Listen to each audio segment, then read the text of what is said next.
इस वक्त हम मौजूद हैं। आज दिन है 5 जुलाई और आज हम डिस्कस करेंगे जो नया कानून आया है। नए कानून के अंदर जो नए जो चेंजिंग आई है, जिसके अंदर 302 है और जैसे मतलब 376 थी, 77 थी, उसमें जो चेंजिंग है या कोई भी ऐसा नया कानून जिसके अंदर वो आया है, उसमें क्या नए चेंजिंग आई है, तो उसके बारे में हम हमारे जो senior advocate Javed Ashraf advocate Delhi से हैं, जो 30 हज़ारी और हाई कोर्ट के अंदर प्रैक्टिस करते हैं और बहुत ही सीनियर इस टाइम वकील हैं। तो जावेद साहब से मुलाकात कर। जावेद अशरफ एडवोकेट साहब, जावेद साहब, इसके अंदर जो लोग इस टाइम अभी परेशान हैं, जिसमें ख़ास तौर से प्रॉब्लम आ रही है कि पुलिस को ज़्यादा पावर दे दी है, तो आप इसके बारे में बताइए, मतलब कि क्या है, या कोई भी एक ऐसा नया कानून हो जिसके अंदर चेंजिंग है और घबराने की पब्लिक को ज़रूरत ना हो। देखिए, इसमें वैसे तो पब्लिक के भले के लिए की गई है और हर चीज़ के दो पहलू होते हैं, एक अच्छा पहलू और एक बुरा पहलू। अगर ज़्यादा बहस की जाए तो पार्लियामेंट में ये भी साबित किया जा सकता है कि ये पब्लिक के भले के लिए है, लेकिन अगर इसको डीप में देखें और जैसे सोसाइटी का हाल है तो उस हिसाब से पब्लिक के अगेंस्ट है ये 3 नए कानून हैं। पहले जैसे होते थे Indian evidence act, Indian penal code और एक criminal procedure code. Criminal procedure code का मतलब था वो ऐसा प्रोसीजर जिसको अडॉप्ट किया जाता था और उसके ऊपर चल के जज, वकील और पुलिस वाले सब कार्रवाई किया करते थे या केस लड़ा जाता था। तो वो क्रिमिनल प्रोसीजर कोड बदल के अब BNSS हो गया, यानी भारतीय नागरिक सुरक्षा संहिता 2023। और इसी तरीके से जो पहले IPC था, इंडियन पेनल कोड, वो बदल के अब भारतीय न्याय संहिता हो गया। या और इसी तरह से जो इंडियन एविडेंस एक्ट था वो बदल के अब BSA हो गया, भारतीय साक्ष्य अधिनियम। इस टाइम जावेद साहब के साथ वो लॉ की नई किताबें भी हैं जो वो इस टाइम दिखा सकते हैं आप। जैसे ये आप देखिए कि ये है एक कि इसमें, और भारतीय न्याय संहिता ये IPC के बदले जो रिप्लेस हुआ, और इसी के साथ ये BNSS है, ये जो है क्रिमिनल प्रोसीजर कोड को रिप्लेस करके आया। और ये जो इंडियन एविडेंस एक्ट को रिप्लेस करके आया है भारतीय साक्ष्य अधिनियम, BSA।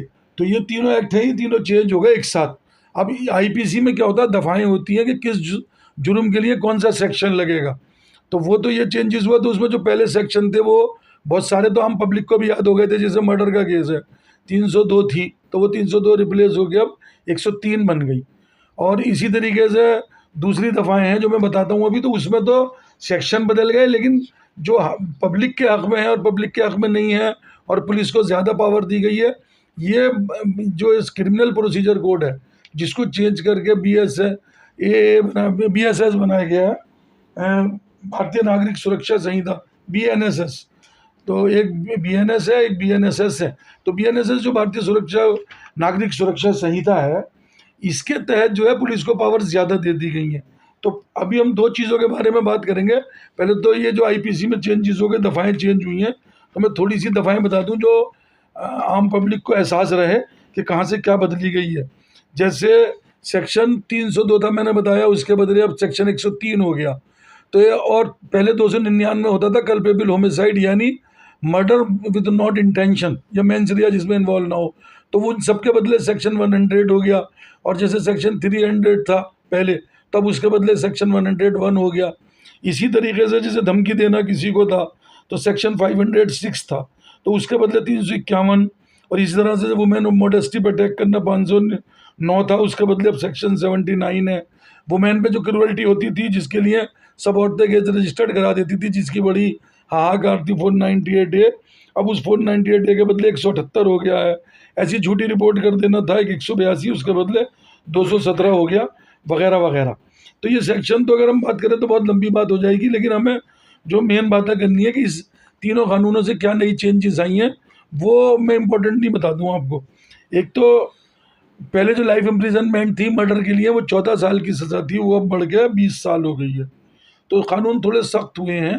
पहले जहाँ पे कानूनों में सज़ा जो थी ज़्यादातर 3 साल की थी और कुछ कॉग्निजेबल ऑफेंसेस में 7 साल थी, तो अब ज़्यादातर केसेस में 7 साल की सज़ा हो गई है। अच्छा, पहले जज साहब को ज़्यादा इख्तियार था, मेन वर्ड सबसे ज़्यादा मैंने पिछले कुछ इंटरव्यूज़ में बताया, यूज़ किया गया था कि जज साहब 3 साल से लेकर 7 साल तक की सज़ा कर सकते हैं। तो वो जज साहब के इख्तियार में था, चाहे वो 3 साल की करे या 4 की या 5 की। और जनरली 7 साल की सज़ा जब भी करते थे जज साहब भी, जब बहुत ही हीनस क्राइम किसी ने किया हो। लेकिन अब जज साहब को भी बांध दिया है कि उन्हें सज़ा करनी ही होगी, शैल मेक पनिशमेंट फॉर 7 ईयर्स, यानी वो ये नहीं कर सकते कि मैं 3 की कर दूं या 5 की। अगर जुर्म साबित हो गया तब उन्होंने ज़्यादातर केसेस में 7 साल की सज़ा करनी होगी। तो जावेद साहब, इसके अंदर वकील साहब, ये इसके अंदर जो है, तो जो इसके अंदर लिखा गया है कि मतलब उसके अंदर फिर पावर नहीं है जज साहब को, मतलब 7 साल की, जैसे आप बोल रहे हैं कि 7 साल के बाद ही मतलब उनको सज़ा होगी, तो इसके अंदर बेल भी मिलेगी या नहीं मिलेगी? बेल के लिए भी अभी प्रोविज़न है, लेकिन बेल के लिए अब ये है कि पहले कानून में ये था कि जैसे आज अरेस्ट हुआ तो कल भी हम बेल लगा सकते थे, परसों भी। और जनरली जो रिमांड लेती थी पुलिस वो 14 दिन का होता था। हीनस क्राइम में जब कभी मुलजिम की ज़रूरत हो कि कुछ तलाशी लेनी है, कुछ चीज़ ढूंढनी है, कोई हथियार बरामद करना वगैरह वगैरह, तो 14 दिन तक का रिमांड ले सकती थी। लेकिन अब पुलिस रिमांड ले सकती है 90 डेज तक का, और जब तक पुलिस रिमांड लेती है जब तक कोई बेल नहीं होती। तो अब आदमी को बिना बेल के पुलिस ऑफिसर चाहें तो 90 दिन तक जेल में रख सकते हैं। अगर उसमें ख़ास तौर पे डर क्या होता है कि पुलिस जो है एक इंडिपेंडेंट फोर्स नहीं है इंडिया में। पुलिस जो है वो पार्लियामेंट के अंडर में आती है। तो अगर पार्लियामेंट, क्योंकि पुलिस के जितना प्रमोशन है, पुलिस का सस्पेंशन है, पुलिस की नौकरी बहाल करनी है, या अगर सर्विस ख़त्म हो गई उसको एक्सटेंशन देना है, तो ये सब चूँकि पार्लियामेंट के हाथ में है, तो पुलिस इंडिपेंडेंट फोर्स नहीं, पार्लियामेंट के थ्रू गवर्न होती है। अब अगर पार्लियामेंट चाहे तो किसी के खिलाफ केस रजिस्टर्ड करा दे, तो पुलिस की इतनी वास्ट पावर से डर ये है कि पॉलिटिकल आदमी पुलिस के जरिए अपनी ज़ाती दुश्मनी भी कहीं ना पूरी कर लें। और तो जाहिर बात है वो तो होगी, निकलती रहती है ये तो, उसमें जैसा अब उसमें जैसे अपोजिट पार्टी में जैसे 10 अपोजिट पार्टियां हैं, तो जो रूलिंग पार्टी होगी वो तो अपने अपोजिट पार्टी वाले का चेहरा ही नहीं देखना चाहती, तो वो पुलिस को हुक्म कर दे इसे बंद कर दो, अच्छा 90 दिन तक फिर इसको बेल ही मत लेने दो और इसका रिमांड लेते रहो। तो वो 90 दिन तक तो बिल्कुल जेल में खामखा ही रह लिया। अच्छा 90 दिन छोटा मोटा अरसा नहीं है, अगर किसी का कारोबार हो, काम धंधा हो, और पुलिस उसको 90 दिन अंदर कर दे तो सब सेटअप बिगड़ जाता है। तो, तो पूरे 3 महीने हो गए वकील साहब। हाँ, और इसी तरीके से पहले 14 दिन का रिमांड था, अब 90 दिन तक रिमांड ले सकती है पुलिस, बढ़ा बढ़ा के थोड़े थोड़े इंटरवल से, पहले 20 दिन का, फिर उसके बाद चाहे तो 2 महीने तक का, और फिर चाहे तो 3 महीने तक का। तो ये जो पावर्स पुलिस को मिली, इससे लोगों में घबराहट है और हाहाकार है। और इसके अलावा इलेक्ट्रॉनिक्स मीडिया कर दिया कि मतलब पुलिस जो भी एविडेंस कलेक्ट करेगी वो सारा जो है मतलब उनकी वीडियो कॉन्फ्रेंस रिकॉर्डिंग करेगी। अब अगर पुलिस ने चाहे थाने में बिठा के किसी को डरा के ही रख रखा, लेकिन किसी ने जो बयान दिए या उससे बयान दिलवा दिए गए और वो रिकॉर्ड कर लिए, तो फिर वो बयान वीडियो कॉन्फ्रेंसिंग की एक कॉपी अपोजिट पार्टी के वकील को, यानी मुलजिम के वकील को, और एक जज साहब पे जमा हो जाएगी। तो कल को मुलजिम ये कहे कि मुझसे तो पुलिस ने फोर्सिबली बयान दिला लिए थे, ये बात भी नहीं चलेगी, क्योंकि वो तो वीडियो पे साफ बोलते हुए दिखाई दे रहा है, और उस वक्त नहीं लग रहा कि उसे कोई पुलिस ने धमका रखा है, चाहे पीछे से धमकी दी हुई हो। अब ये तो नहीं कहा जा सकता। वैसे पुलिस ऑफिसर्स को पावर देने के साथ साथ पब्लिक की वेलफेयर का भी ख्याल रखा गया है। इसमें मैं आपको कुछ चीज़ें और बता दूं, पहले 511 सेक्शन थे आईपीसी में, अब जो बीएनएस बना है हमारा, इसमें जो है 356 सेक्शन है। लेकिन ऐसा नहीं है कोई सेक्शन कम हो गया, जो पुराने सारे सेक्शन थे वो एक ही सेक्शन में 3-3, 4-4 सेक्शन कवर कर लिए हैं। अच्छा, इसके अलावा मैं आपको इसमें एक बात ये बताऊं कि सेक्शन 106 था कि अगर कोई ड्राइवर गाड़ी चलाता उससे हिट एंड रन करके चोट लग जाती है, तो आपने देखा वो भी एक सख्ती का कानून था कि उस ड्राइवर के ऊपर कत्ल का केस चलेगा और 20 लाख रुपए तक जुर्माना। तो वो सेक्शन 106 अप्लाई नहीं हुआ, क्योंकि सारे ट्रक ड्राइवर्स ने हड़ताल कर दी थी। अब वो सेक्शन अभी नहीं लागू किया गया, उसे रोक दिया गया है। अच्छा, एक चीज़ नई ऐड हुई है जो मैं आपको बता दूं, कम्युनिटी सर्विस, जो पहले नहीं थी। पहले का सजाएं क्या थी कि किसी को जेल भेज देंगे, रिगरस इम्प्रिजनमेंट होगी या सिंपल इम्प्रिजनमेंट होगी या फांसी होगी वगैरह वगैरह। लेकिन अब एक सज़ा ये जोड़ी गई है, कम्युनिटी सर्विस।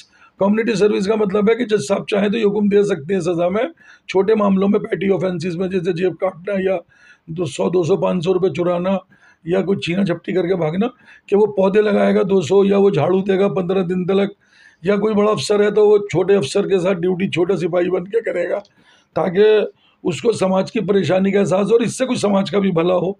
ये एक मकसद रखा गया। तो अब एक सेक्शन 209 ऐड कर दिया गया, उसके ज़रिए ईमेल पे भी मुलजिम को समन भेजे जा सकते हैं। और इसके अलावा मैं आपको बताऊं कुछ चीज़ें कि इकोनॉमिक ऑफेंसेस को, जो पहले उस आईपीसी का पार्ट नहीं थी, वो बीएनएस का पार्ट हैं।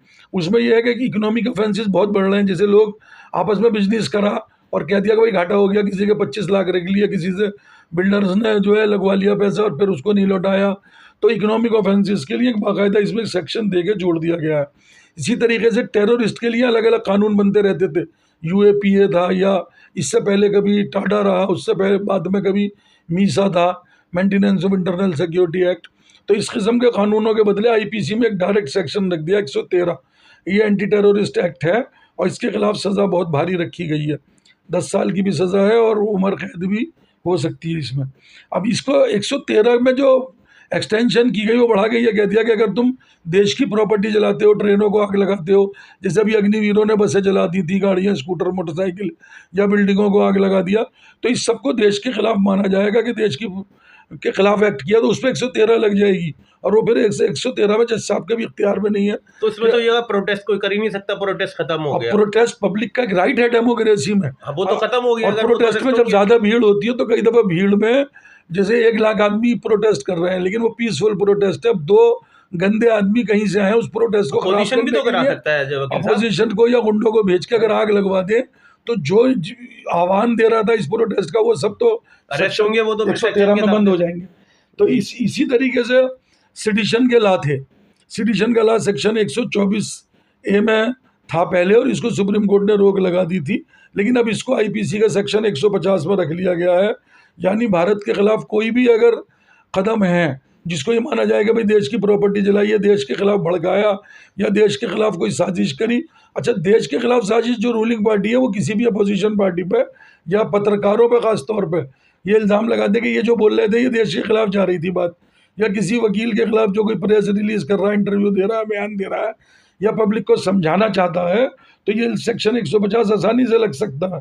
इसी तरीके से मैं एक चीज़ और बताऊं जो इसमें नई आई है, जैसे ये 150 है जावेद साहब, ये तो जो है वकील साहब, इसके अंदर जो है ये तो अपोजिशन कुछ कर ही नहीं सकता इसमें, तो अब ये तो जब दिल चाहेगा जिसकी जो सरकार होगी वो अपनी मनमानी करेगी। इसमें कई बार ऐसा भी होता है कि जैसे पुलिस ने ही 5-7 गाड़ियों में आग लगा दी, क्योंकि अगर ऐसे प्रोटेस्ट में अरेस्ट करते हैं या हाहाकार करने में या 2-4 ईंटें फेंकने में तो वो सेक्शन 150 नहीं लग रहा, लेकिन अगर पुलिस ने खुद अपने आप या किसी पुलिस के आदमियों ने, बदमाशों ने या रूलिंग पार्टी के जो ये चाह रहे थे कि जो मूवमेंट कर रहे हैं इनकी मूवमेंट खराब कर दी जाए, 2 गाड़ियों में, मोटरसाइकिलों में भी आग लगवा दी, तो वो सब इल्ज़ाम फिर उन्हीं के सर होगा जो प्रोटेस्ट कर रहे थे। जाहिर बात है, वो तो उसमें सजाएं बहुत फिर सख्त हैं, तो इसकी वजह से पब्लिक डर रही है कि भाई ऐसा ना हो कि कल को ये चीज़ें तो इस तरह से वकील साहब ये तो प्रोटेस्ट भी खत्म हो जाएगा ना, प्रोटेस्ट भी खत्म होगा ये तो इस तरह। एक डेमोक्रेसी में हमारे यहाँ जो इंडिया का कॉन्स्टिट्यूशन है उसमें फंडामेंटल राइट्स दिए गए हैं, यानी जो भी कानून बनेगा वो उन फंडामेंटल राइट्स का वायलेशन नहीं करेगा। तो हमारे यहाँ जो इंडिया का कॉन्स्टिट्यूशन है, कॉन्स्टिट्यूशन ऑफ इंडिया, उसमें सेक्शन 19 से लेकर सेक्शन 21 तक जो है वो ये फ्री प्रोटेस्ट करने की, एक पीसफुल मूवमेंट करने की, स्पीच की, एक्सप्रेशन की, असेंबली की और इजाज़त देते हैं। लेकिन ये असेंबली और स्पीच एक बड़े 2 मिनट की प्लानिंग से ख़राब की जा सकती है, 2 आदमी भेजकर, और फिर उसके बाद जैसे अभी शाहीन बाग में बहुत लंबी मूवमेंट चली, तो अगर वहाँ पे जाकर 2 औरतें अपनी भेज दो और वो औरतें जाके किसी चीज़ को थोड़ी सी आग लगा दे या कहीं 10 कदम के 20 कदम के फासले पे एक गाड़ी फूंक दे या कुछ कर दे, तो वो जितनी औरतें वो पीसफुल भी बैठी थी वो भी अरेस्ट होंगी, उन्हें गाड़ी के फूंकने का पता भी नहीं, वो तो उन पर भी केस लगेगा।